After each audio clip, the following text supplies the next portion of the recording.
Metal Supply on the sports leader. Check the live stream on YouTube at KNBR 1045. All right, welcome into Sports Phone KNBR. Bill Lasky hosting the show tonight. I want to start off with a positive. Of course, the Giants lost today to New York Yankees, but I want to get this thing on a positive point because I really feel the Giants in the month of May played really good baseball. And they really started off bad if you think about it. They were 1-5 in their first 6 games. First 6 games the month of May. Then they came back and won 14 of their last 22 games. That right there tells you how good a baseball they played. They played the Phillies, Dodgers, and of course one game against the Yankees. They finished out the month of May 15-13. So think about that, Giants fans, starting the month off 1-5 and finishing the month at 15-13. Very good. I really believe it was a very good month for the San Francisco Giants. Today, they go up against the New York Yankees, another team that had won 39 games coming in. Of course, the Phillies just left here, and the Giants took 2 out of 3. Now the New York Yankees come in. New York Yankees are on a 9-game road trip. They took the first 2 series. They beat the San Diego Padres 2 out of 3, and they just beat the Angels 2 out of 3. The Giants, on the other hand, they won 4 series in a row. Yankees, 13 out of 17 games they've won. San Francisco, 10 out of 13. Pretty good. Pretty good matchup right off the bat. Out of the 10 wins the Giants had, 7 come from behind wins. 7 of them. Very exciting on that last road trip in Pittsburgh and New York. So now you go up against Goliath again. The big man, the big monster, the big mammoth lineup. Just did it against the Phillies. Scratched 2 out of 3 out. Pretty good, though, 2 out of 3.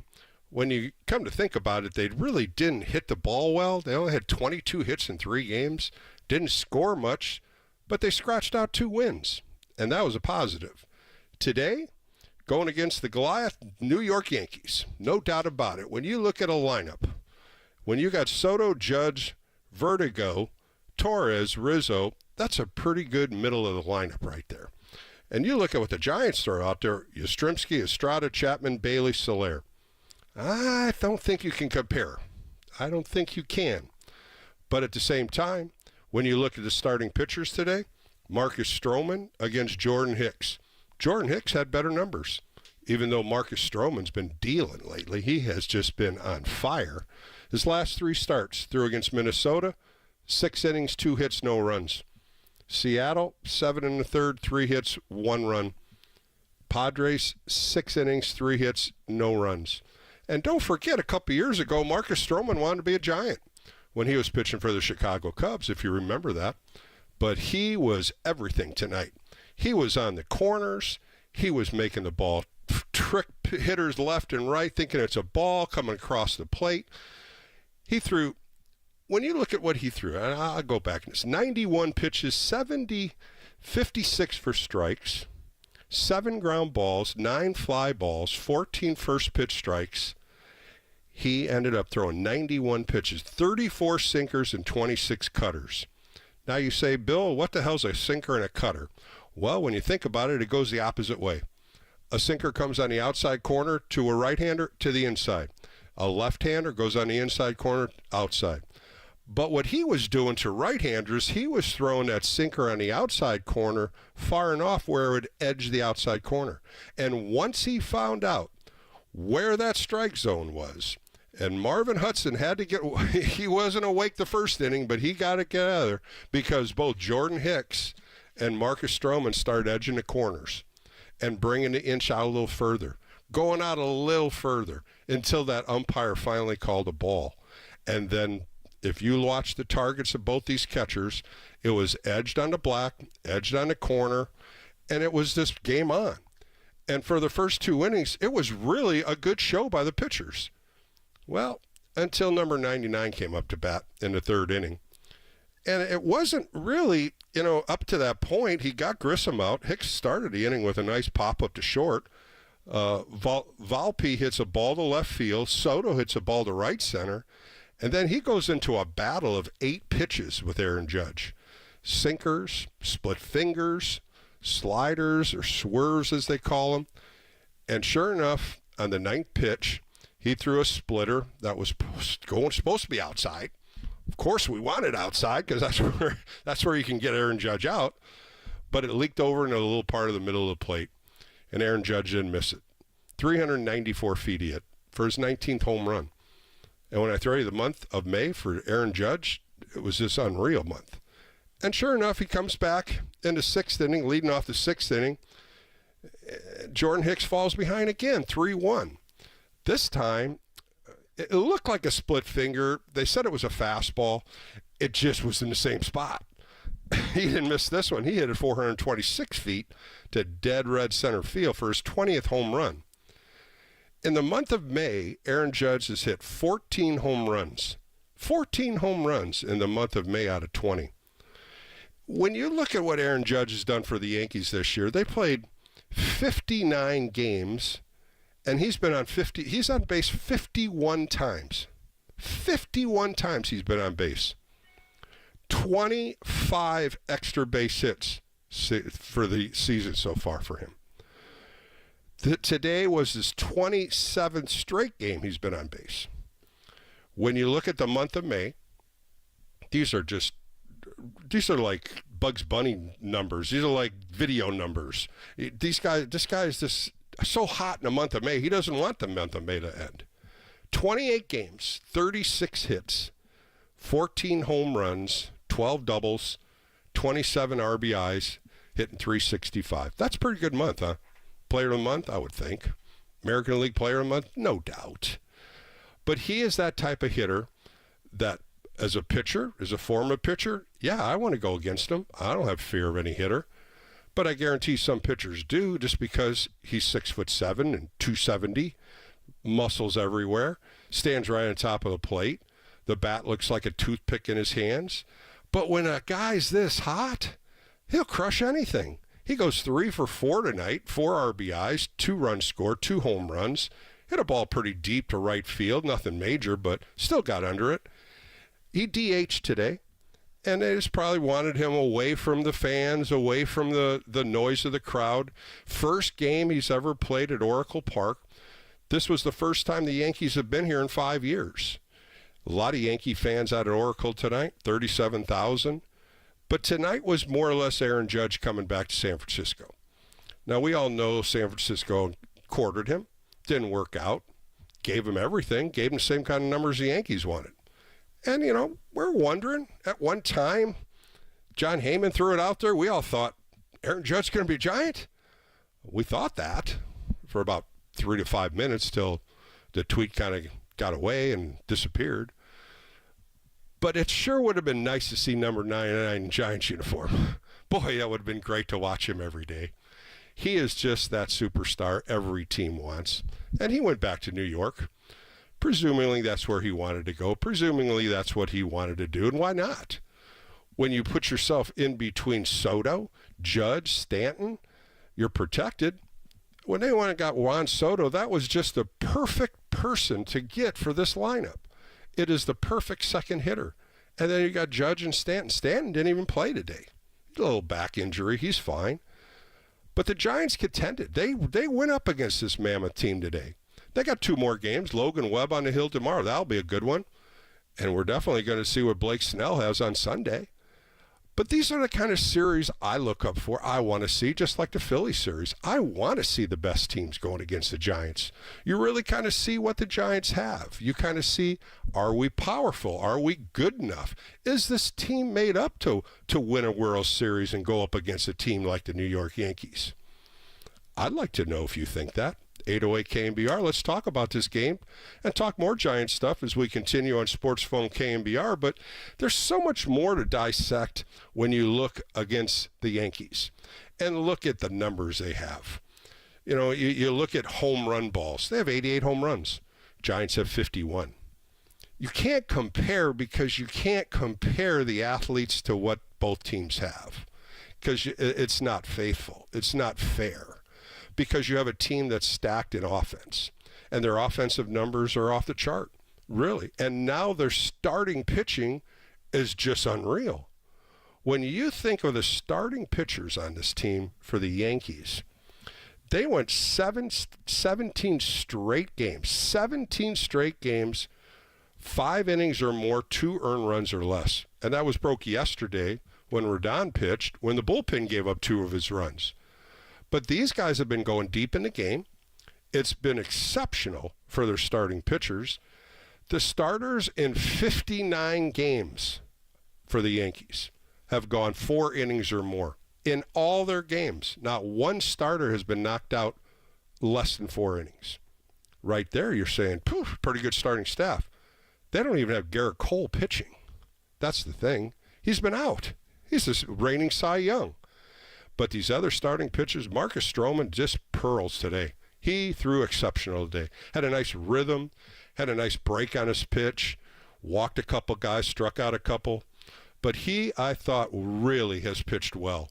As he's got on 10 years in the big leagues, he's not rushing anymore. He's more smooth, compact, relaxed, comfortable, confident. I saw that out of Marcus Stroman today. Won his 5th game. Earned run average is 2.7. Really a solid year for him. He's gone 62 innings going in today, so he's up to 70 innings. He's only given up 56 hits. A very solid pickup by the New York Yankees, and he is living it out. But you look at what happened today. 2 pitches that got away from Jordan Hicks. No doubt he didn't want to put him where the ball went. Sometimes that happens, especially on a split finger. Wanting to get it down. Sometimes it tails in. They said the second was a split. Like I said, I thought it was a fastball. I think it just tailed over the plate. But when Aaron Judge hits a ball 426 feet, it doesn't matter where you threw it. He saw the whole thing. And when he's hot as he is, hitting 365 for the month, the best thing to do maybe is to try to get him to swing out of the zone. But these guys are so good. The Yankees are so good.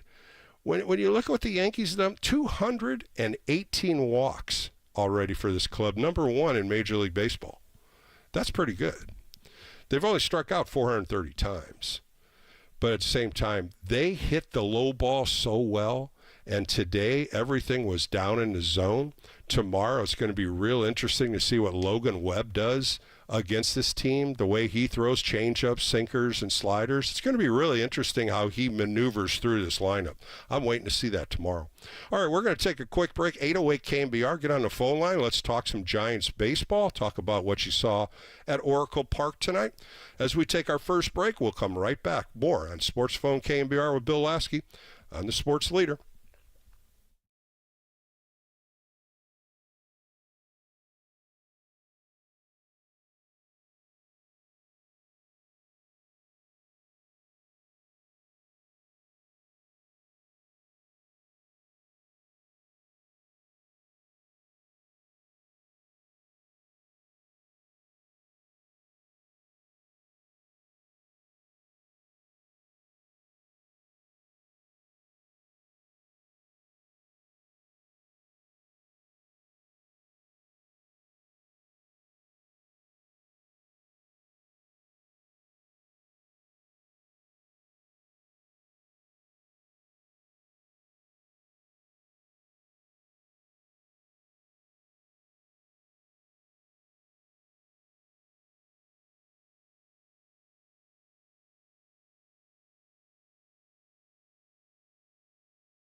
Nation, dial the digits and dive in. 415-808-KNBR. Sports Phone KNBR continues right here and on the all-new KNBR app.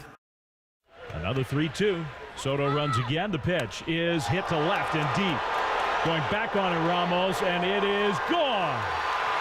Aaron Judge, the hottest hitter in the game, hits a 3-run homer. His first game in Oracle Park, and the Yankees go ahead 3-1. His 19th of the year. All right, back on Sports Phone KNBR with Bill Lasky, 808 KNBR. Phone lines are open. Let's talk some Giants baseball here as they go into 2 more games against the New York Yankees. Yankees win tonight 6-2. They win their 40th game of the year. They're 40-19. The only team better than that, Philadelphia Phillies, are 40-18. Giants drop today. They go 29-29 on the season. As I opened up, as I said, Giants had a 15-13 record in the month of May when they started off the month 1-5. So a good rebound, and looking forward to more things coming up for the San Francisco Giants as we get into the month of June tomorrow. They finish out the homestand with 2 more against the Yankees. Then they go to Arizona for 3. They have a day off, and then they play Bruce Bochy and the Texas Rangers next weekend. A good little 6-game road trip as the Giants go to Arizona and Texas. A couple of things happened before the game. Marco Luciano was put on the 10-day IL for a hamstring issue. Casey Schmidt has been recalled. A couple other things going on. Jung-Hoo Lee will have surgery on Tuesday for that shoulder. That is going to be been taken down in Los Angeles. Ahmed and Conforto were in Sacramento along with Slater doing some rehab work, seeing if these guys can get back on this team. Of course, Nick Ahmed, left wrist sprain. And we know Michael Conforto, right hamstring strain. A couple other things. Tristan Beck is starting to throw 4 times a week. Alex Cobb also is scheduled to throw through the weekend. 2 arms that the Giants kind of need. And then you start looking down the road. Tom Murphy, left knee sprain. He is still rehabbing. And Robbie Ray is also starting to throw. Keaton Wynn, another one that we keep forgetting about, is starting to throw also with a right forearm strain. So good stuff right there. The cavalry's coming, no doubt, and the Giants team kind of needs some of these players because this team is just not competing at the offensive numbers as what you saw tonight with the New York Yankees. And the Yankees just came in here with a powerful lineup, and like I told you, the 9-game road trip, 2 against San Diego, 2 against the Angels, won 2 series in a row. Now they're trying to get to the 3rd one through the San Francisco Giants. And tomorrow, Logan Webb's on the hill against Cody Poteet, a right-hander. He's only pitched 1 game for the Yankees. He spent some time in Miami for 2 years. He had 9 starts, 2-4. Filling in, a couple guys on their rotation have been injured, so he is getting a start for the New York Yankees. Logan Webb, 4-4. With a 2.74 earned run average, 72 innings, 72 hits, 19 walks, 61 strikeouts. Some good baseball by Logan Webb. He's been throwing very consistent. And we start thinking about what the Giants can do. What can they maneuver moving forward? Of course, with the injury to Lamont Wade Jr., one of the hottest hitters the Giants have, you start filling in. And today, congratulations right off the bat to Trenton Brooks getting his first Major League Baseball hit. And it is something that fans understand, but Kruk and Kipe talked about it on TV, John and Dave also on radio, about family members being there, the excitement of the family being there watching this as he competed for several years in the minor leagues, getting that opportunity with Lamont Wade Jr. on the IL and getting a chance to play first base. And today he finally got his first big league hit in the 3rd inning with a base hit to right field. He ended up getting a walk. He went 1 for 2, but it's just the excitement, seeing his wife and their baby boy and the mom and the dad there. And it is an exciting time. And it's same thing when you get your first win as a pitcher or your first home run ball. All the first in baseball, you always remember when and how and what day and game it was. And, of course, Trenton Brooks is going to remember His first big league hit was against the New York Yankees against Marcus Stroman. Pretty cool right there. 808 KNBR if you want to get on the phone lines. Phone lines are open. Let's talk some Giants baseball as we continue to talk about one of the hottest hitters in baseball, and that's Aaron Judge, of course, a Northern California person who grew up here and first time playing at Oracle Park today, and he did not disappoint. Crew kept talking about how many fans he had, what his pass list was, and it's going to be enormous. A lot of family and friends still live out here. He comes out here during the winter and vacations and sees his family and things of that magnitude, but it had to be a relief for him also to come into Oracle Park and make a mark like he did tonight. Not just the first home run, the second home run was mammoth. The first one was just a bullet out to left field. And when you start getting into his shoes and what he has done, and knowing that the Giants courted him for many months and tried to figure out which way he was going to go, and was he going to change leagues? Was he going to come to San Francisco? Was he going to stay in New York? And, of course, Giants fans, we wanted to see number 99 in a Giants uniform. Today, he did not disappoint at all. The month of May, we keep throwing these numbers out here, and just a huge accomplishment for him the month of May. And, 14 home runs in the month of May out of 20 is just remarkable.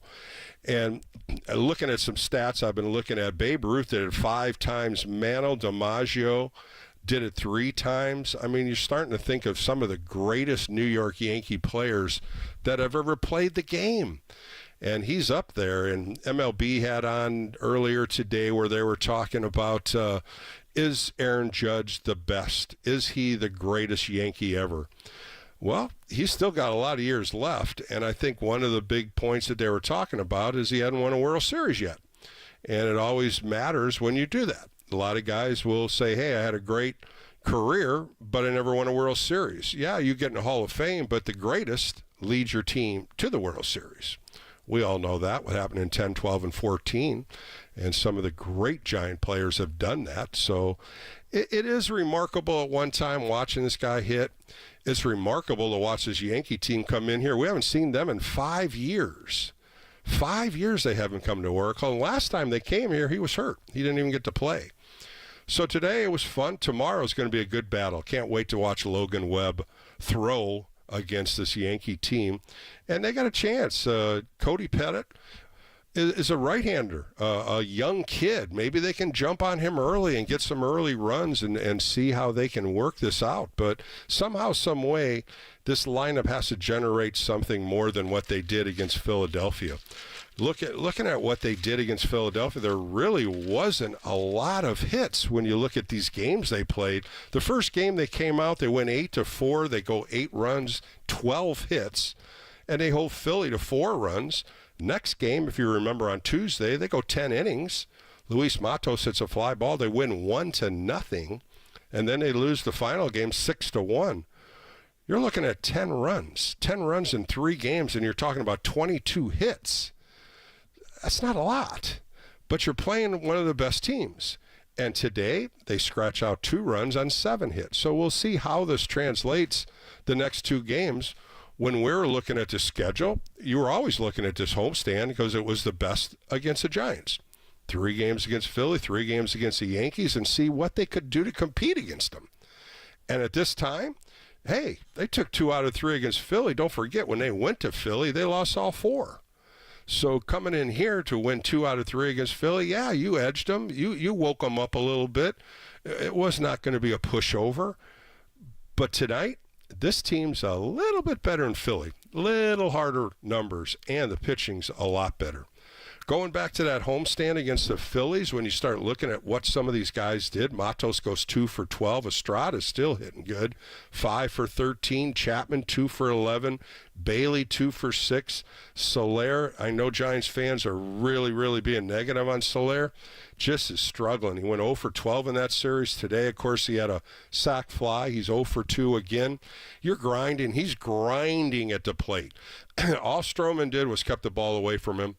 and he kept trying to pull the ball every time. And every time I saw that as an ex-pitcher with a hitter's trying to pull the ball on outside pitches, you're going to stay out there. Why would I want to throw something inside where his power is? And I think that's the scouting report now on Soler. Throwing everything away and let him push the ball to right, because he did it once, flew out to center field, but nothing major. He is just not making that solid contact that Giants fans as well as Miami fans saw last year when he hit over 30 home runs. And I think that's what Farhan Zaidi was looking at when they signed him to be that home run hitter. But so far, he has not done that. He's hit 6 home runs, nothing meaningful here and there. But when you're looking at a homestand, when you look at against the Phillies and the Yankees and Soler, you're looking at his numbers, 0 for 14. That's not solid. That's not solid enough for me, and I'm sure Giants fans are saying the same thing. Brett Wisely, wide open eyes, really hitting the ball well. Today, hit a couple balls hard right at people, a double play and a ground ball a second. He went 0 for 3 tonight, but he's been hitting all right, 3 for 9 in that Phillies series. He's been keeping that stroke up. It's just going to depend on how much he can play shortstop. He's not really a shortstop, more of a second baseman, center fielder. So these are all questions that we're going to see, and we have to find out when these players are going to come back. You heard the list of so many players now in Sacramento, from Slater to Conforto, now to Ahmed. These 3 players are a big part. Slater, if he comes back in the big leagues, he's going to have to hit, because there's just no room for him right now. Luis Matos playing a great center field. I'm just not sold as he's a leadoff hitter. I think his numbers have gone down being a leadoff hitter, but there really isn't anyone that you could put there. Of course, that was for Jung-Hoo Lee, and Jung-Hoo Lee is out for the season. So somebody somehow is going to have to get in that leadoff position and get on base. Luis Matos said before he's hit leadoff in AA and AAA and different leagues. But the big leagues is totally different. You got to watch ball. You got to take some pitches. And he's an aggressive hitter. And I just don't see him being at that leadoff hitter, except who else is there? Is there anybody else that Bob Melvin could put there? Oh, don't know. That's something that Bob Melvin and his coaching staff are looking at, and there's really nobody that I could see there. You're definitely not going to put Soler back up there. Absolutely not. All right, 808 KNBR, get on the phone lines. We're going to take a quick break, come back with more baseball talk as we continue on Sports Phone KNBR with Bill Lasky. We'll be right back right here on The Leader.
Sports Phone KNBR keeps rolling live from the KNBR Casino Matrix Progressive Jackpot Studios. Casino Matrix Progressive Jackpots are here. Where are you? Just drop in. Please play responsibly. 1-800-GAMBLER. 3-1 pitch. Swing. There's a high drive into deep center field. He has really blasted this one on its way and long gone. Over the center field wall and onto the net above the Giants' gardens out there. His second home run. He has knocked in all of the runs for the Yankees, who now have a 4-1 lead. His 20th home run this year. His 14th this month. All right, welcome back to Sports Phone KNBR as John Miller talks about the Aaron Judge second home run as he had two of them tonight, his 19th and 20th. One in the third, which was a 3-run home run, and a solo in the 6th. And really, that was enough to take down the Giants tonight. First game of a 3-game series at Oracle Park on Orange Friday, of all things. The New York Yankees win 6-2, 6 runs, 9 hits for the Yanks, and 2 runs, 7 hits for the Giants. All right, we got some sound. Aaron Judge was not able to talk in the pregame to any reporters, but we have some sound on Aaron Judge on the postgame, so let's listen to it. Yeah, you dream about it in the backyard, playing around a little bit. And, Kruk and Kipe, I've heard them for years call the games and, hear all the homers that Barry hit here. So it's pretty cool. So I was happy we could come away with one. What did this mean to you to play here tonight? That was great.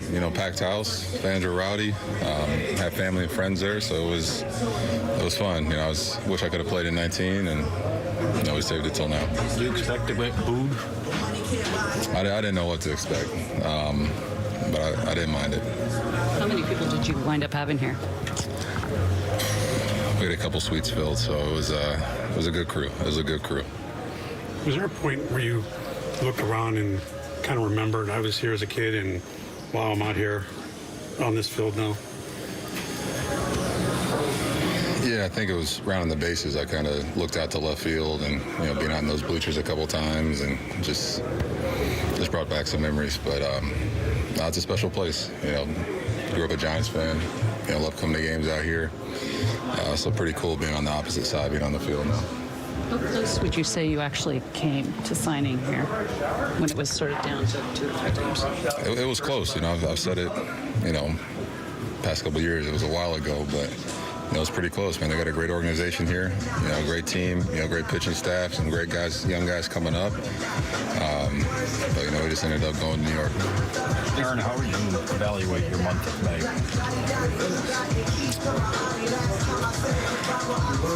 It's not over yet. It's not over yet. So once it's over with, we can talk about it. What did I ask you before the game tomorrow? Maybe I'll have an answer. I'll have an answer for you then. Did you ever stand in the batter's box here and actually take swings, like a draft showcase, anything like that? No, never. So that was the first time kind of digging in, and this is baseball right here. This is watched it for years on TV, and coming as a fan. So it was pretty cool digging in. Were you curious how the ball would travel here, how your power would play here? Yeah, I didn't hit any home runs in BP, so I was a little nervous. Barry and a lot of those guys back in the day made it look pretty small at times. So it was I had a lot of fun hitting BP today for sure. Was it hard to not make this just another game? But did it feel like something extra? I think it was more the pregame anticipation. But once you step between the lines and dig in there, and you got Jordan Hicks out there, throwing a nasty sinker, you gotta kind of lock it in and treat it like a baseball game. So it was, I think, more pregame, a little tough, kind of control it. But then once we stepped out there, it was time to go. Like you pointed it. All right, back on KNBR with Bill Lasky. That was Aaron Judge in the post game and bringing back memories coming out to Oracle Park. Of course, there was probably it wasn't ATT back there. Maybe I can't remember back then. Anyway, hey, back memories where he was back in the bleachers, which was pretty cool, and never taken it at bat, and him saying, I didn't even hit a home run in batting practice. Wow. And then he gets up and hits 2 of them. That's pretty cool, though, when you think about it. As a kid coming to the ballpark, and the next thing you know, you're playing on the East Coast, coming back home.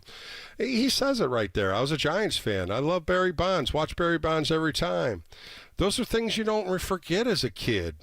I remember the things when I went to Tiger Stadium, when I followed the Detroit Tigers. I was a big Al Kaline fan. I loved the Tigers back then. And here Aaron Judge is a big Giants fan. And he says it was close, but I don't think it was. I think he was all set going back to New York. Yeah, it's too far back. We can't go back in time. Don't look in the rearview mirror. Look forward. It would have been nice seeing him in a number 99 jersey in the Giants. It's not happening.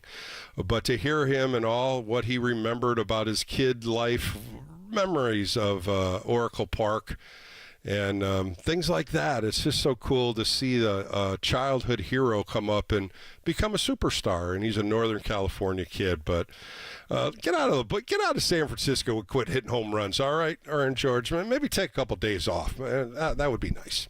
All right, 808 KNBR. Got a few on the line. We got a few people. Let's go to Dylan in Salinas. Dylan, you're on Sports Phone KNBR with Bill Lasky on a Friday evening. How are you? How are you, Dylan? Are you there? Great. How are you?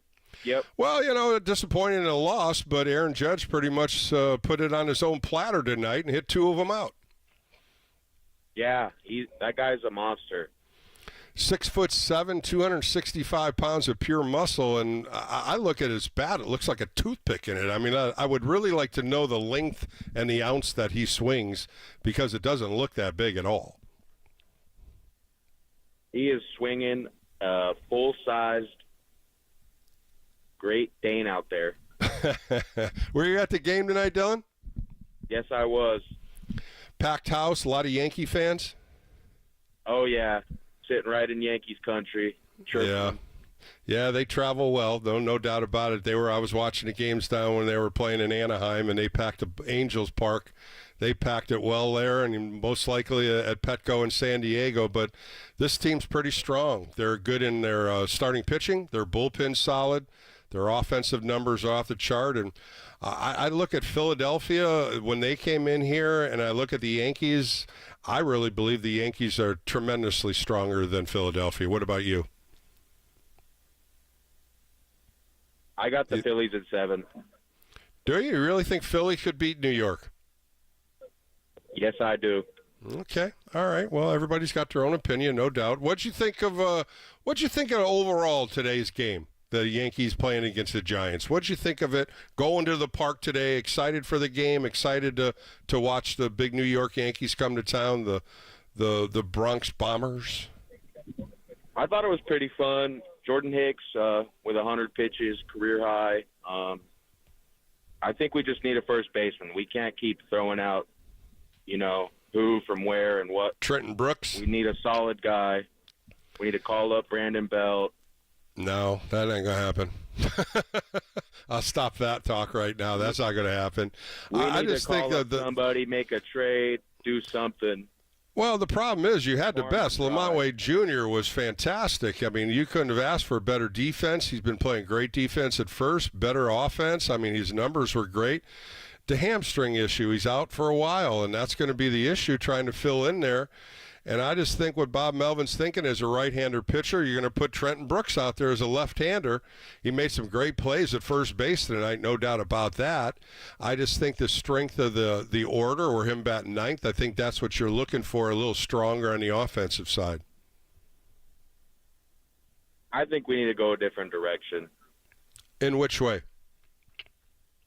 Let's trade somebody, anybody. For what? A first baseman? Yes, sir. What's going to happen when Lamont Wade Jr. comes back? Throw him in the DH. Jorge isn't producing. I know. Well, there's a lot of different changes that have to happen, but they're just beat up right now. They got guys on the IL left and right, and we'll see what happens, Dylan. Hopefully tomorrow will be a better game. Thanks for the call tonight. Appreciate your time. Hey, have a great night. Thanks, Dylan. And I think that's where you kind of circle one of the issues when Lamont Wade Jr. went down, the big circle at first base. Who could fit in? Who could play there? And the only only options you have is bringing up Trenton Brooks as a left-hand hitter, a left-hand glove, and boy, he made some sparkling plays at first base today. The ball that Hicks threw down there, where he had to snag it before the runner hit him, was a beautiful play. It's just time. That's all. Trenton Brooks is a young kid, played in minor leagues many years, got his first hit. Got to give him opportunity. Got to give him a chance. See if he can be a big leaguer. Wilmer Flores was the other one, and I don't know if I don't think Bob Melvin's sold on having Wilmer Flores play against righties. He's a great pinch hitter off the bench. And we'll just see the direction the Giants are going. And there's no doubt that injury to Lamont Wade Jr. is devastating. Now you go with Michael Conforto coming off the DL, maybe Ahmed coming off the DL to strengthen the shortstop position.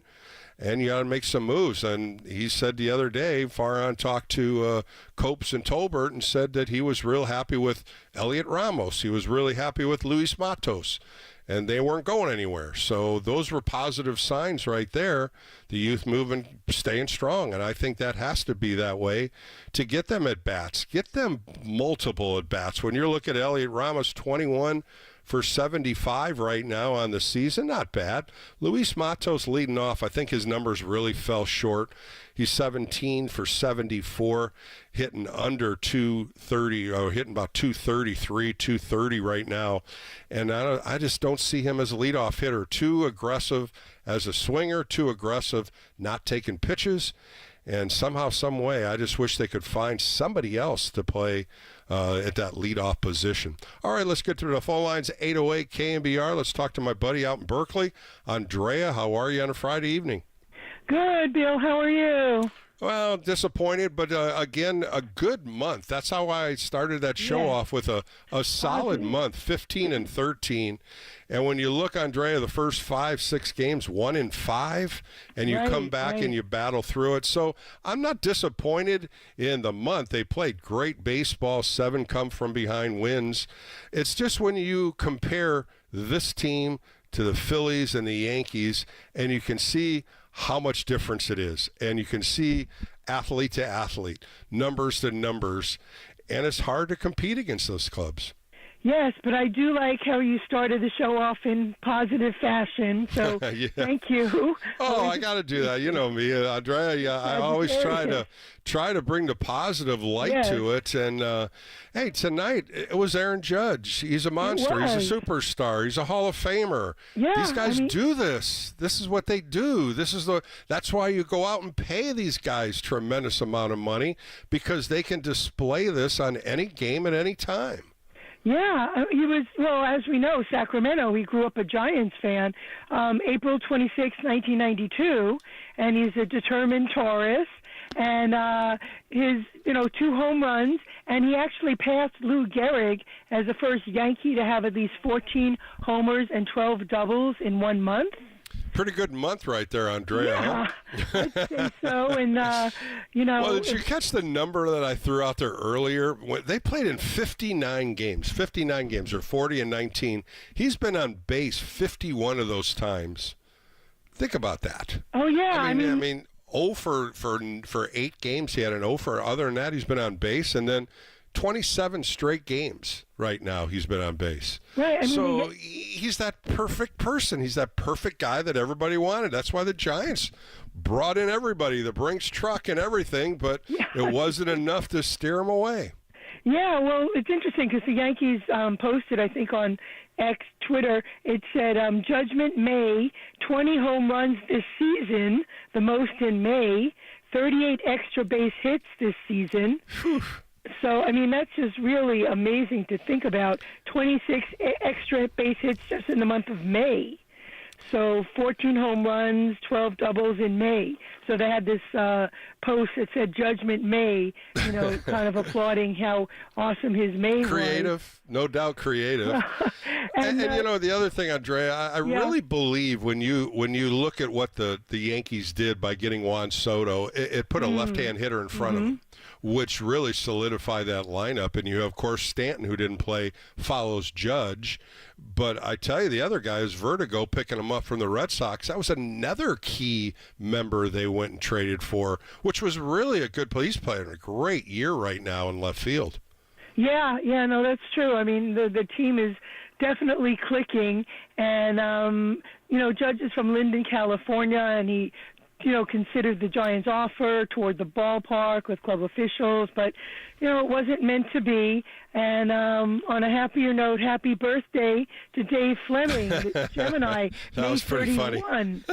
Yeah, That's May 31.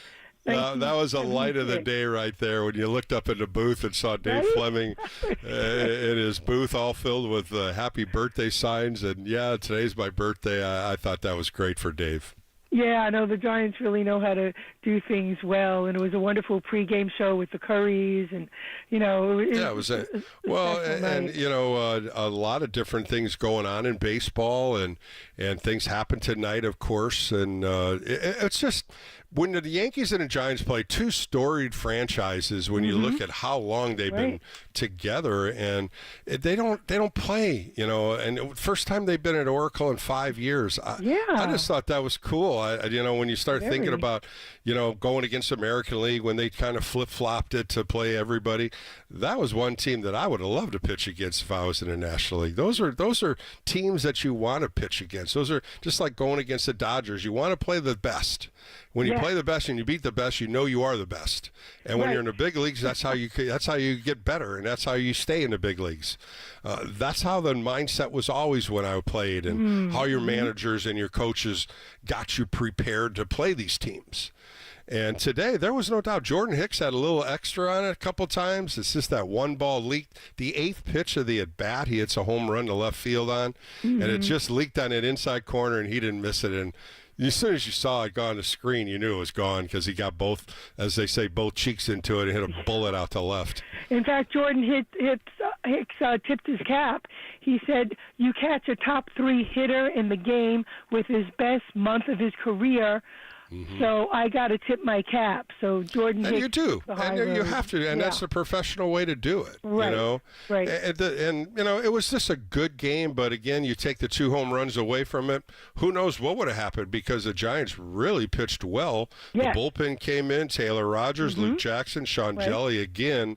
Just really displaying some great pitching tonight, going 2 innings, no hits, 1 strikeout. He is just so dialed in. I just want him to continue to keep striving and getting better and better because Bob Melvin gave him the confidence of the world, and he's taken it. And he talks about it all the time. You heard him on the postgame the other night talking about Bob Melvin gave me an opportunity. I want to be in his clubhouse. I want to continue to be pitching. I'm a confidence person, and confidence builds so much in a pitcher's. It really does. Yes, well said. That's very true. And, there's some good mojo, and, we'll go and try to get him out tomorrow. That's the best thing. Andrea, thanks for the call. Appreciate your time as always. It's always great catching up with you. Yes, you too, Bill. Take good care. Right. Thanks, Andrea. And, I talk about Sean Jelly. Here's a guy that really been up and down for the last few years and giving opportunities as starter, a long man, a middle guy. They really tried him. If you remember, Gabe Kapler used him as a short guy one time, and it didn't work out. But now, Bob Melvin saw something him in spring training and really dove into using his knuckle curveball more, his cutter now, got a good fastball, and I love how he just comes at you. He comes right at you. 25 pitches, 18 for strikes. That's Sean Jelly.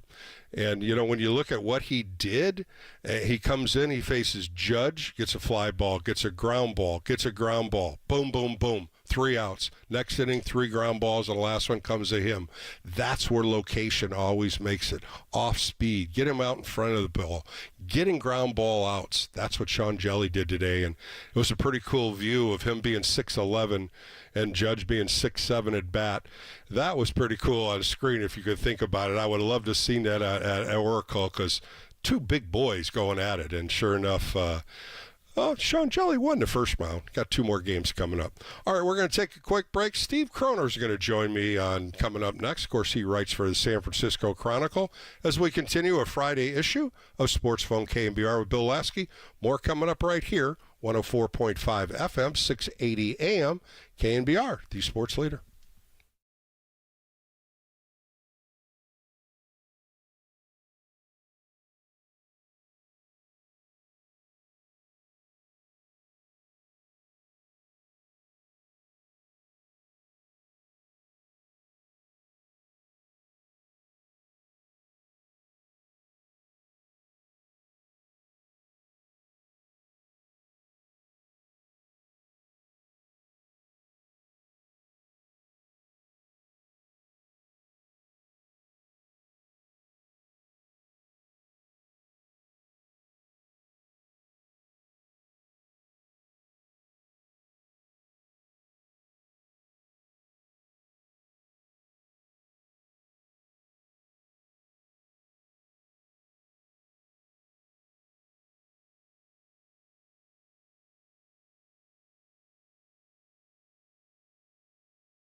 is Sports Phone KNBR. Dial the digits or send us a text at 415-808-KNBR. We're streaming on YouTube all damn day at KNBR 1045. And in his minor league career, he's always been a patient hitter. 3-2, he hits this one hard and past the dive of Gleyber Torres into right field, base hit, and Trenton Brooks has his first big league hit. Well, congratulations to him. He's a guy who earned it.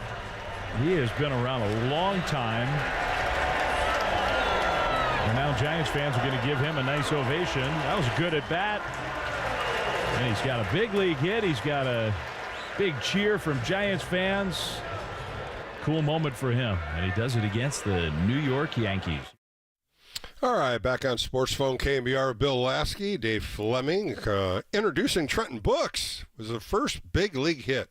Very cool moment right there, and he'll never forget that. And it's great watching families get so excited. You watch the kids, you watch it like my mom and dad, watch it through grade school, high school, college, and you get to the big leagues, and boy, you reach the highest point in baseball. And finally you get a hit, you're a major leaguer, and he'll have an average the rest of his life, whatever that will be. All right, let's go back to the phone lines real quick before I bring on Steve Kroner. Let's go to Rick in Hayward. Rick, you're on Sports Phone KNBR with Bill Lasky on a Friday night. How are you? Hey, Bill. Good to talk with you again. I appreciate your call. I was at the actually really good game on Tuesday night, the Wednesday game, 1-0 game. And sitting there watching the game, I noticed that we have a heck of a lot of hard time hitting fastball hit pitchers. And it's no more evident than watching Solar hit tonight, Yastrzemski. It just seems like we're missing fastballs, and I don't get it. You know, Rick, the thing that I watch, and I watched it today, Anthony Rizzo did it, a couple others hit it, going the opposite way. I mean, that was one of the key points that I liked back in the day when Belt and Crawford and Posey, they'd go opposite way all the time, and these guys pull. Soler on the outside corner is trying to pull the pitch after Marcus Stroman threw him like 6 straight pitches on the outside corner. And I'm sitting here going, why aren't you pushing that to right field? Yaz does it once in a while. He hit that double today that way. But you're not seeing that. You're not seeing our hitters, the Giants, going the opposite way. That's one thing I wish I would see a little bit more of. And Stroman was pinpointing balls on the outside corners, both the lefties and righties. And like you were saying last Wednesday, they were doing the same thing. They're just not hitting that fastball away. And I think that's the point you're trying to make. Well, yeah, I agree. I'm just looking up at the scoreboard because where I was sitting, I couldn't tell in or out, up or down, but I could tell fastball, curveball, slider, and I could definitely tell that we were missing a lot of fastballs. And then I guess it was Wednesday, so it was Tuesday's game I was at. 1-0 game. Was that the 1-0 game? Yeah, right. That was Tuesday. Sure. Yeah, and then Wednesday's game, it looked like, again, and that game I wasn't at, so I got to watch it on TV. We were missing a lot of fastballs. Yeah, they were really tardy that game. Yeah, we sure were. Was. Exactly. We were. Looks like a lot of the players were pulling off the ball and not watching the ball in as it comes in. You know, I played a little ball too, so I know how to hit it to right field. I was a right-handed hitter, and that was one of the things we were taught. You know, sit back, wait if you can, and go with the pitch. Correct. Go to right field. That's exactly right. Yeah, and that's the point I'm saying about Soler. I'm watching this guy, and sure, who is going to throw him a fastball down the middle or a fastball in situations where he could take it out of the park? They're going to take the outer edge away. And until he starts hitting a ball to right center field, and we've watched Soler do this, he's just not doing that now. He just looks like a defeated hitter every time up there to me.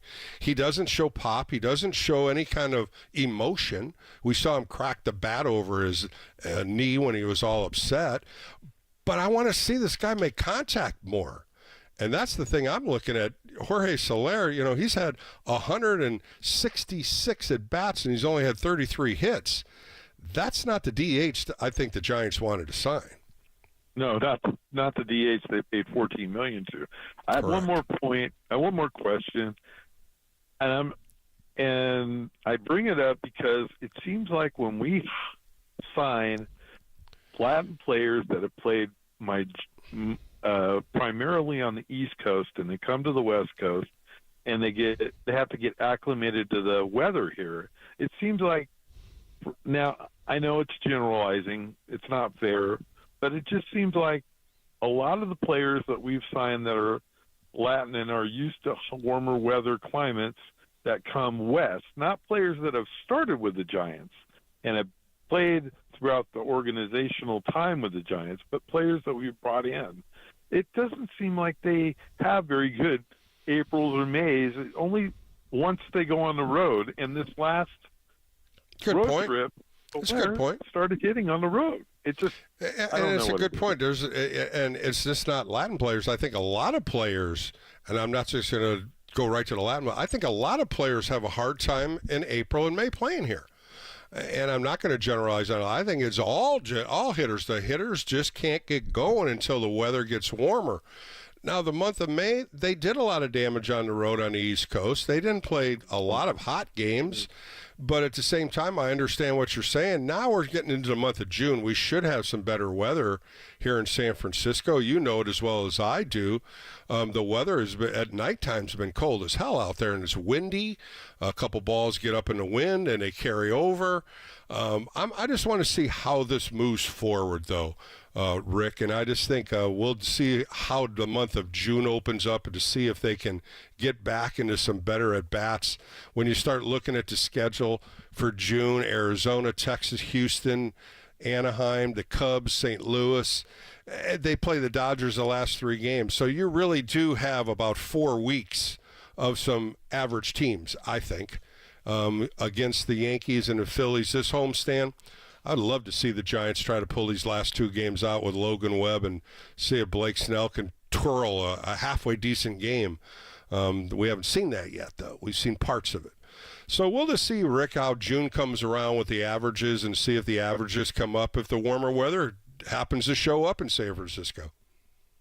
That's wishful thinking on our part. I mean, tonight was 50. Well, the game I went to, it wasn't 59. Tonight it started out 59. Rick, thanks for the call. Always great talking to you, buddy. Appreciate your time. All right, let's talk to my buddy. He's from the Chronicle, sports writer, copy editor, one of my good friends, Steve Croner. Steve, how are you on a Friday? Bill, I'm doing okay. How are you? Well, I'm just watching the Aaron Judge show today, but, the postgame was very cool to listen to him reminiscing when he was a little boy coming to the park, watching Barry Bonds, because that was really his first at-bat at Oracle Park. And I was trying to remember some of the names. Maybe it was SBC, remember back in the day, AT&T. There was all kind of names, Pac Bell. Maybe it was back in those days he came. But when you hear that and you reminisce of a young kid coming to the ballpark thinking, I want to be a big leaguer, and here you are tonight, and he showed it off pretty well.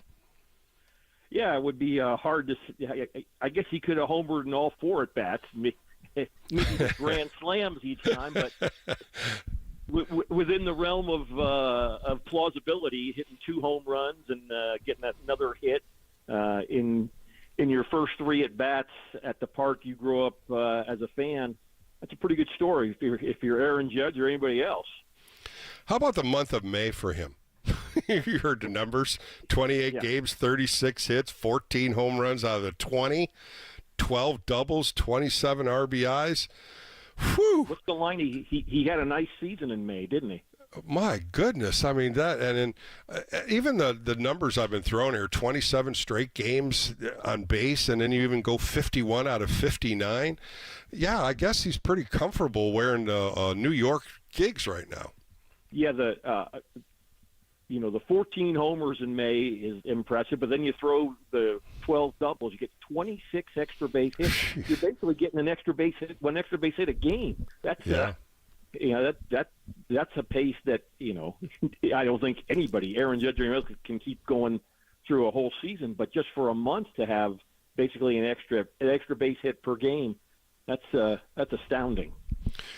Something that I looked at today, and Kruko mentioned it at one time, and I really pointed it out, was how many foul balls Jordan Hicks gave up today. And he threw 101 pitches, and he got through 5 1/3. 21 foul balls went off of him. And that's 21 pitches, and then 21 were called strikes. And at the same time, I really felt in the beginning of that first inning, Bailey pulling off on Marvin Hudson, the umpire, the ball strike 3. Then all of a sudden he calls him out, and they had a little conversation with the hand over the mouth, no doubt about it. Bailey said, come on, dude, we hit corners out here. You need to start calling them. And all of a sudden the strike zone opened up on both sides. Yeah, Bill, I spent 7 innings tonight sitting with my son and a few of his friends in the center field bleachers. And from the center field bleachers, that non-called third certainly looked like a called third. And I think you can contrast Jordan Hicks. And Jordan Hicks's outing was, it wasn't great, it wasn't bad. But if you were going to use a word for Marcus Stroman, it would be efficient. How he got through 7 innings. 7 1/3 at 91 pitches, but I believe he might have been in the 6th inning and still had thrown about 60 pitches. He was averaging about 10 pitches an inning through maybe the first 5 or 6. The 6th inning was probably the longest he had, with the walk to Brooks and then a base hit, or Yastrzemski hit the double to score the run. That was about the only inning he had over 20 pitches. Yeah, he was efficient on the corners. As I was saying, he threw a lot of sinkers and cutters, and what the sinker and cutter is, goes one way or the other. But he was pinching the corner, going off the corner a little bit, coming back on the edge. You said efficient. I thought one of the better times I've watched Marcus Stroman pitch. Yeah, but let's flip it a little bit to the Giants offense. And here's I'll be the semi-bearer of bad tidings and hope that this isn't history repeating itself, so to speak. You hope that this injury that is affecting Lamont Wade Jr., the hamstring that has put him on the IL for probably a month, you hope it's not something similar to, dare I say, what happened with the Giants offense and Angel Pagan in 2013. Good point. And Thairo Estrada last year. I mean, it's hard to say one guy has that much of an effect on an offense. But if you go back to the Giants in 2013, they were coming off their second World Series title in 3 years, and they were playing pretty well through late May. And then Angel Pagan had that fabulous inside-the-park game-winning homer in a 10th inning against Colorado, but that's when he hurt his hamstring, and he was out for, I think, about 2 months, and the Giants' offense really didn't recover from that. And if you remember last year, the Giants' offense, as much as it struggled in the second half of the season, it was good in the first half of the season. And I believe it was in New York early in July when Thairo Estrada got hit on the hand, and he missed about a month, and that's when the Giants' offense went south. In the 3 games since Lamont Wade's been on the IL, the Giants scored 4 runs, and one of them was a 10th inning run on which they didn't get a hit.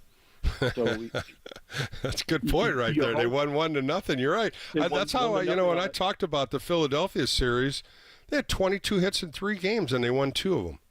Yeah, that doesn't happen. Yeah, it doesn't happen that way. 12 in 1 game. You had 10 in the last 2 and still won 1. So we've talked about this before, Bill. The Giants are 29-29. You can say, boy, it's frustrating. But they, in a lot of ways, they're fortunate to be 29-29. With the injuries they've had, with the underperforming, certainly of Jorge Soler, the underperformance of Matt Chapman for the first month and a half or so. He's been really good, obviously, the last couple of weeks. But if you consider all that, the injuries to Blake Snell and his underperformance when he is pitched, for them to be 29-29 is pretty good. And the other thing, I topped it off when you start the month of May, 1-5. Yeah. And they finished 15-13, and 10 of those wins, Steve, were 7 of them were comeback wins, where they were down and came back. And some of those wins were just remarkable on the road, coming back in Pittsburgh and then doing it in New York. That was a great road trip. Those were exciting games.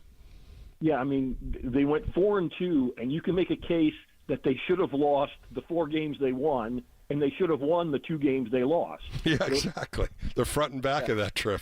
Yes, exactly. So let me ask you, Steve. I had a caller about first base. Of course, Trenton Brooks is up here filling in, trying to get established. A young kid that's been in the minor leagues for a while gets his first big league hit, which is always a special moment.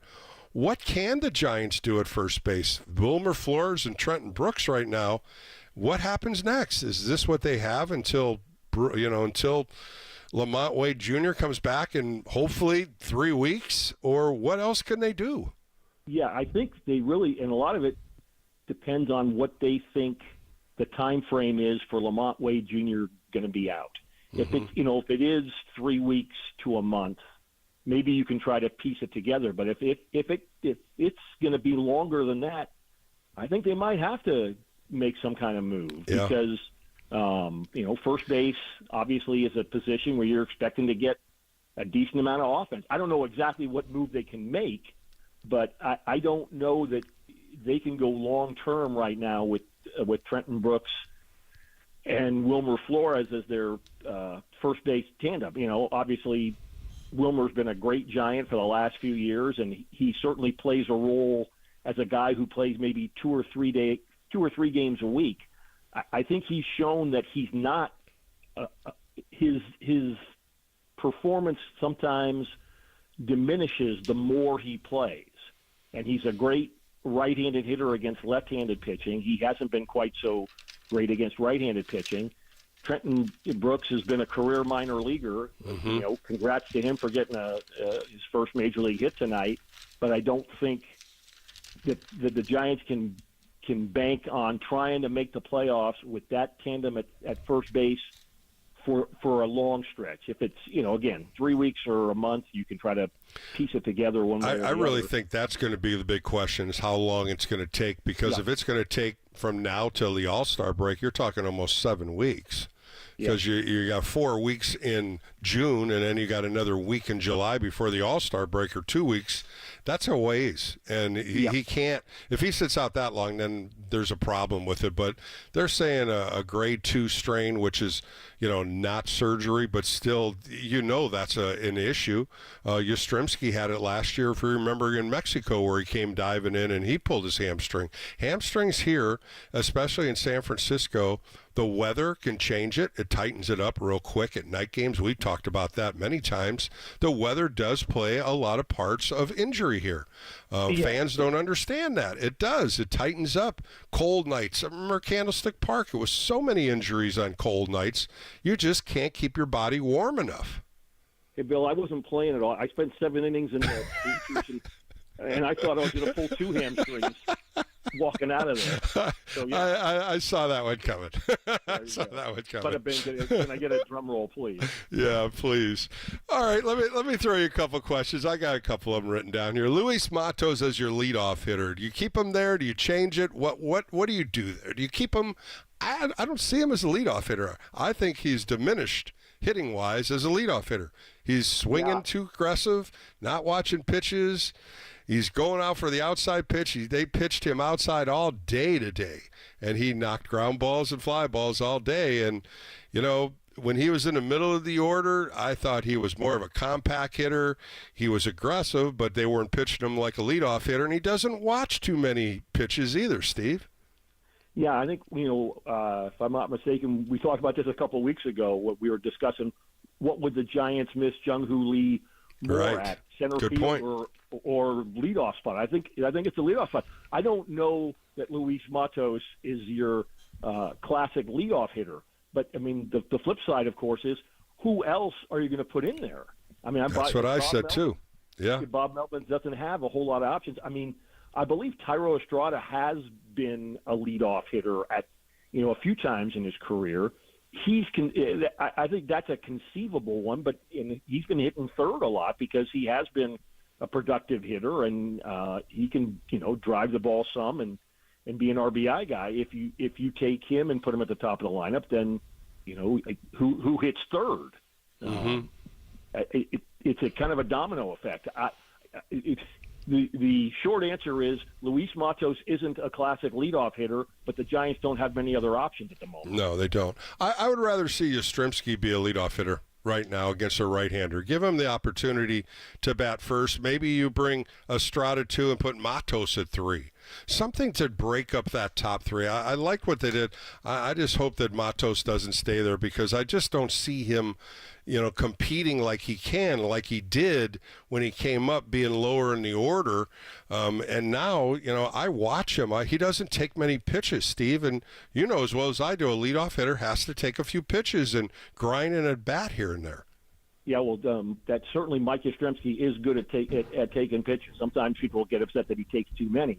But as a leadoff hitter, you're right. That's an attribute that you want to have, and Yaz does have that. Well, Susan Slusher just threw out there Austin Slater and Michael Conforto both went 1 for 3 tonight in Sacramento. Woohoo! They're on their way, Steve. I certainly think the Giants miss Conforto. I know a lot of people have been excited for Elliot Ramos and Matos, the younger generation, so to speak, coming up. But Michael Conforto, his injuries have prevented him from really showing who he is as a player with the Giants. But when he has played, he has been, I wouldn't say great, but certainly better than average, better than a lot of people in the bigs. And they need another left-handed bat in the lineup. You could perhaps take some pressure off Jorge Soler at times, and maybe Conforto could be a left-handed DH. Obviously, the struggles that Austin Slater has had this season, you wouldn't say the Giants necessarily are missing him, but who's to say that he doesn't pick up, what he had been in the past, which was a great right-handed hitter against left-handed pitching.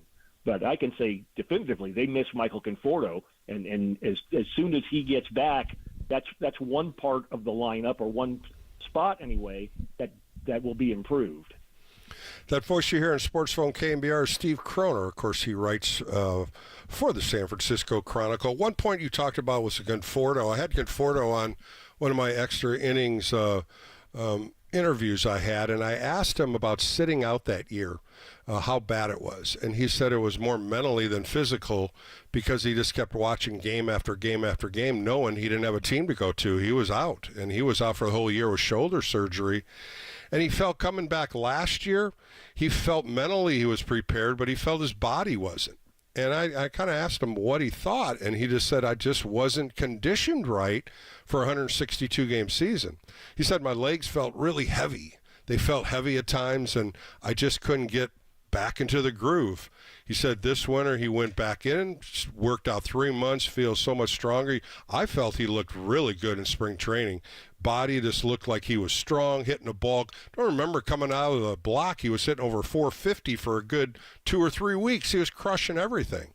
So I'm right there with you. The little minor injuries with him have made him, is he less sustainable to play 162 games? What would you do next year?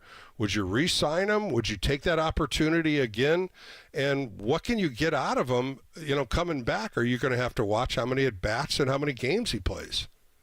Yeah, you would think you probably have to, but the flip side is, again, when he is healthy, he is a really productive player, and the Giants need his bat in the lineup. There's no way around it, and maybe you give him an extra day off, even if he is hot, maybe because of his injury history, certainly over the last season and a half, and obviously beyond that. Maybe you do have to be a little careful, but they need him in the lineup, and as soon as he's healthy enough, I mean, there was talk that he was going to be back in the lineup. One of his goals was to play at Citi Field to go when the Giants were there last weekend. So he apparently has been thinking that he's been fairly close, and it hasn't been able to come to fruition yet. If you're a Giants fan, you're hoping it's soon because they definitely miss him. Steve, you watched a lot of baseball in your career, a lot of it. I have. Was the Matt Chapman play in New York the best you've ever seen at third base? I don't know if it was the best I've ever seen at third base, but I'll say this. It was the best I've ever seen at third base to end a game. That I can say without hesitation. Yeah, when you consider everything involved in that, and obviously Lamont Wade's part of that play sure was pretty good too. But yeah, with the game on the line, because if I remember correctly too, it was a 3-2 pitch. So people are saying, no, if Lamont doesn't make a clean catch and the ball gets away, it doesn't have to get away very far. If you remember this even more, it was 3-0 and he came back. It was 3-0 on the hitter with bases loaded. He came back 3-1, 3-2, and the ball was up a little bit. He just got over it, and that dribbler came out, and I'm watching it just like you are, and I'm like, there's no chance he's going to throw him out. And just the way he barehanded it and threw from his hip, he even said, like you said, it was the best game-ending play I ever did. And it was phenomenal. He said Bob Melvin was at the top of the steps, jumping up, high-fiving him, hugging him, lost his glove. He was like, the whole place was going crazy because it was that exciting. And I know you and I both were saying, how in the hell did he do that? Yeah. And again, Matt did struggle a little bit defensively early in the season as well, which, him struggling offensively was, I think, frustrating for a Giants fan. But to be honest, it's not necessarily out of character. He hasn't, he's not a high average hitter. But for him to have struggled a little bit defensively, that really was out of character.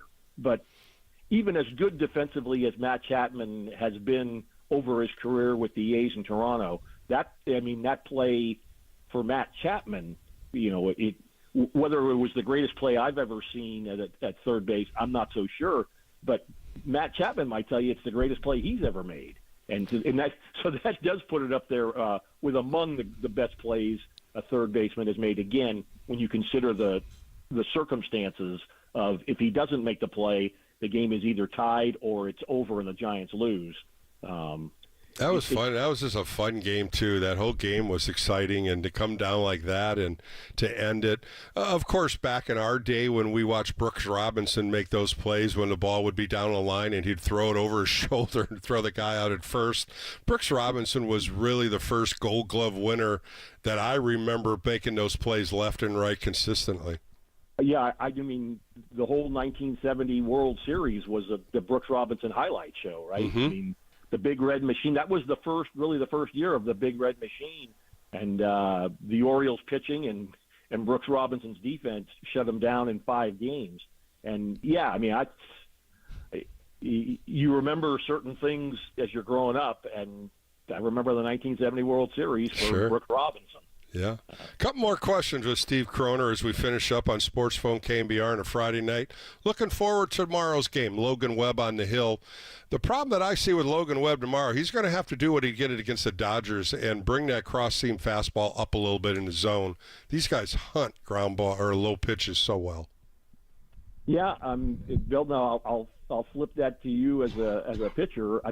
The all thought, particularly when you're going against a team with a lot of power, is you got to keep the ball down, right?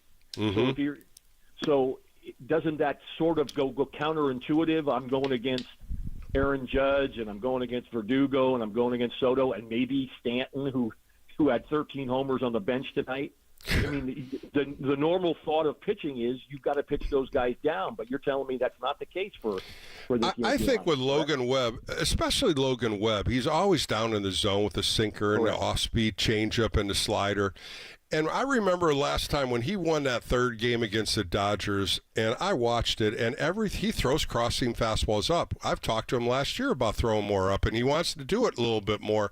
And he said in a post-game show, what I did is I looked at my last game, and they hunted everything low. They hunted my changeup. They hunted my sinker.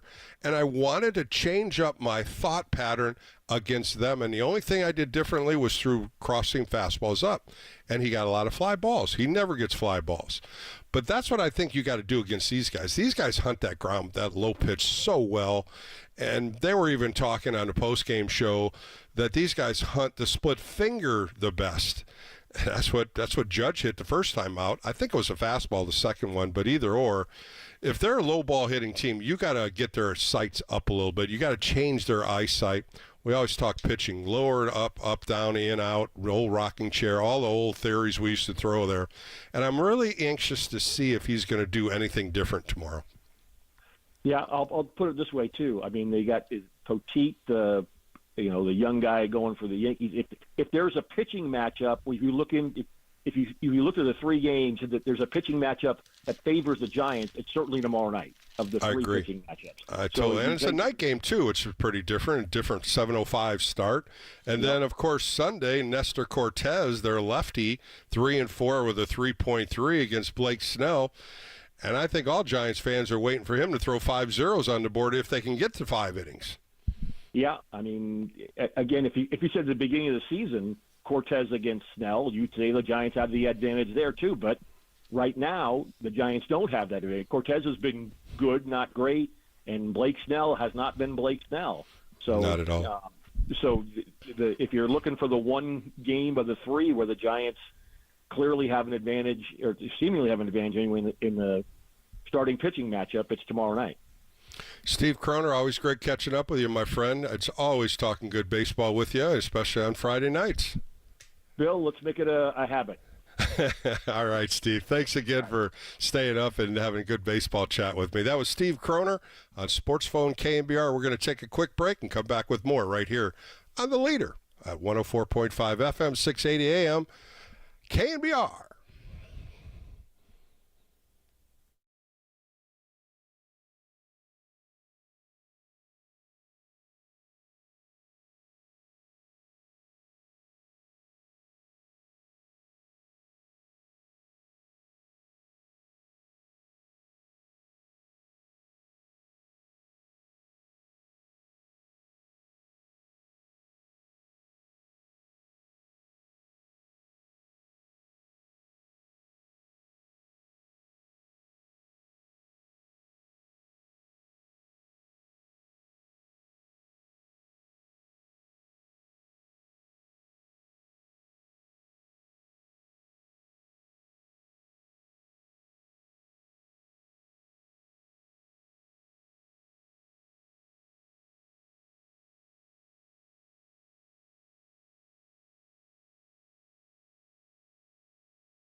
Phone KNBR keeps rolling live from the KNBR Casino Matrix Progressive Jackpot Studios. Casino Matrix Progressive Jackpots are here. Where are you? Just drop in. Please play responsibly. 1-800-GAMBLER. 3 balls, 2 strikes to Soto. Battling it out here with Hicks.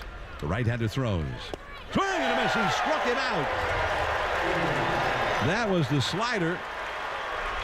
And that is the second out of the inning. Look, when he's hot, he's tough to deal with. You throw good pitches, he fouls them off, or he takes them and waits for one good pitch. And you throw him, pitch he can handle. That's what he does with it. So it's tough to work around him too. You got Juan right before him, and it's a pretty good lineup, especially the top portion of it down to about 6 at least. Yeah. All right, welcome back to Sports Phone KNBR with Bill Lasky as we wrap up our Friday show. Bob Melvin talking about, of course, Aaron Judge, who went 3 for 4 tonight, 4 RBIs. Hit his 19th and 20th home run already on May 31st. I don't think he wants the calendar to go to June 1st. What a great month he had in the month of May. 28 games, 36 hits, 14 home runs, 12 doubles. Whoo, man, that boy could hit. There's no doubt about that. And the New York Yankees are definitely riding him as they are now 40-19 on the season. Tomorrow, a 7:05 start on a Saturday night. Cody Poteet goes on the mound for the New York Yankees. He's 1-0 with a 1.5 earned run average. Only thrown 6 innings. That was against the Cleveland Guardians. Gave up a home run on 6 hits. Logan Webb, the ace of the staff, on the hill tomorrow. We're going to see how he manages to go through this beef of a lineup, the old Bronx Bombers. And, of course, he's 4-4 with a 2.7 earned run average. 72 1/3 innings already for Logan Webb. 72 hits, 19 walks, 61 strikeouts. I'll be doing the extra inning post-game show the next couple days, Saturday and Sunday. Got some great guests. Steve Sachs. Of course, we always remember Steve as a L.A. Dodger. Well, wait till you hear what he did in New York when he was a Yankee. 3 years there. Compiled over a 300 batting average, made 2 American League All-Star teams. So I sat down with Steve to talk about how he played in New York and some of the players. And then I got to talk to Steve Bye-Bye Balboni, the home run hitter the Yankees had. Of course, he worked for the San Francisco Giants for over 5 years as the top scout for Brian Sabian. We talk about the years of 10, 12, and 14. Both of those are great interviews. You'll hear both of those. But the best one for the weekend, I sat down and talked to Reggie Crawford, the #1 pick a couple years ago, and now he is pitching in Sacramento, a whole one-sided way to play. And he has some great aspect of how he's dealing with pitching, throwing about 98 miles an hour, and a lot of things he's learning about pitching. And one of the things he said, which really enlightened me, I think about how I hit when I'm pitching. And to me, I started thinking about that, and I'm like, you know what? That's a pretty good philosophy.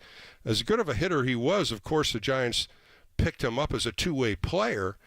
But to think about it as a pitcher, to understand those things already in his young days as a pitcher really enlightened me to how much knowledge he has. And you'll have to hear that on Sunday. That was a great interview I have coming up this weekend on Extra Innings with Reggie Crawford, Steve Balboni, and Steve Sachs. I want to thank Jacob for running the show tonight. Did a great job producing the show. And, of course, Steve Kroner, my guest today. And I want to thank Giants fans for supporting KNBR as well as Sports Phone KNBR. And take a listen to the next couple nights. Tomorrow night game, Extra Inning post-game show. We'll have a late show tomorrow. And then Sunday, it's a 1:05 game, I do believe. And that's Blake Snell against Nestor Cortez. For Bill Lasky, have a great night. Let's see if the Giants can rebound tomorrow against the New York Yankees. 7:05 first pitch right here on KNBR. Have a good night. Be well, be safe. And more coming up right here on KNBR, the Sports Leader.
to omahasteaks.com and use code SIZZLE and get the deluxe Father's Day gift today, plus 4 free burgers.